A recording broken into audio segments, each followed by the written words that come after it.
Another fight on the card that's very interesting is Henry Cejudo and Sergio Pettis. Sergio Pettis is the younger brother of Showtime Pettis, Anthony Pettis, who is the former lightweight champion. And Henry Cejudo, of course, is a former Olympic gold medalist, the number 2 ranked flyweight in the world. And Henry is coming off of an absolutely spectacular KO of Wilson Hayes. I was blown away by him in that fight.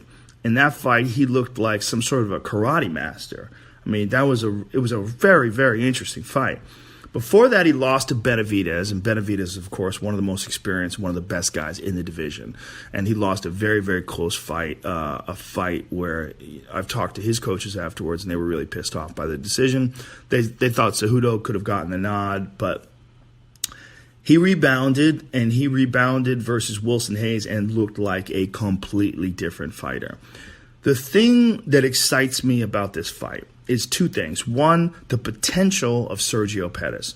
Sergio Pettis is a young kid. He's one of the youngest guys in the division. He's the extremely talented younger brother of another extremely talented fighter.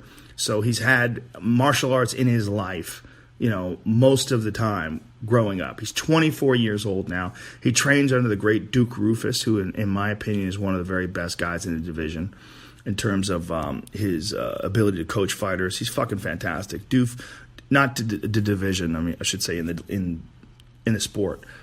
Duke Roufus is just an amazing striking coach. He's a former world Muay Thai champion himself, outstanding kickboxer, and extremely knowledgeable about both kickboxing and MMA, and one of the best guys in the world at training kickboxers for MMA. I mean, he's just fantastic. And what we've seen from young Sergio, we saw him get submitted by Alex Caceres early on in his career.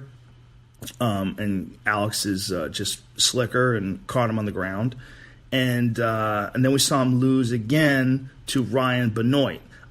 I think that these losses, especially for a young fighter, are absolutely critical.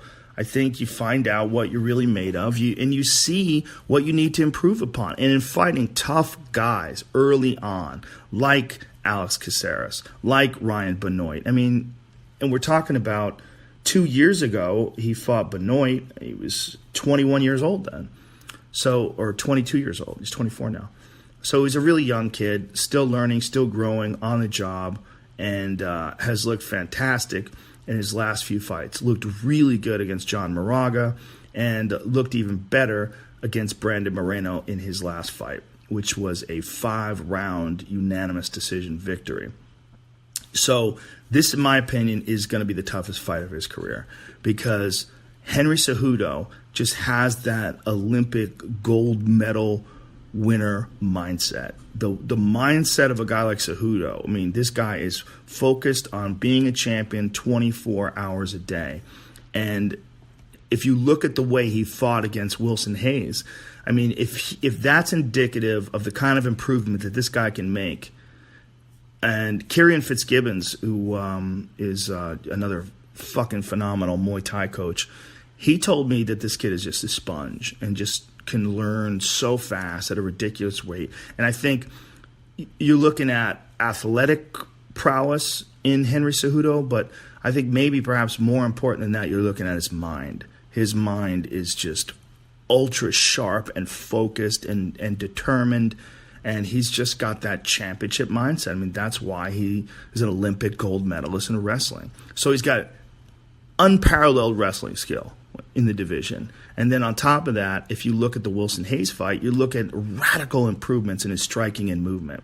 I mean, he looked like a combination of a prime Lyoto Machida and Conor McGregor versus with his movement against Wilson Hayes. I think a lot of guys are realizing that karate style, if you have all those other bases covered, if you have great wrestling, if you have submissions, good takedown defense, and good boxing skills, as well as Muay Thai, everything else, that karate stance, that sideways stance that we see employed all the time by Wonderboy Thompson, that we see we've seen a bunch of different fighters. Of course, Lyoto Machida, a bunch of different fighters use that stance inside the octagon Conor McGregor. It's a very difficult stance to deal with. If you're good at it, if you're good at that movement, that in and out, side to side movement. Michael Venom Page has a very unusual take on that.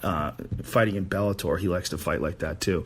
And of course, he's a former point fighting champion. That style is fucking hard to deal with. It's really hard for guys to judge. And if you're dealing with a guy like Cejudo, who's lightning fast on top of that, and starts moving like that with those world-class wrestling skills, with excellent striking, classic striking, boxing, kickboxing. Very difficult to deal with. I'm very interested to see what style he takes or how he approaches this fight with Sergio Pettis. He's quite a bit older than Sergio, being 30. That's a really interesting fight. I'm very curious. I just do not know how that one's going to play out.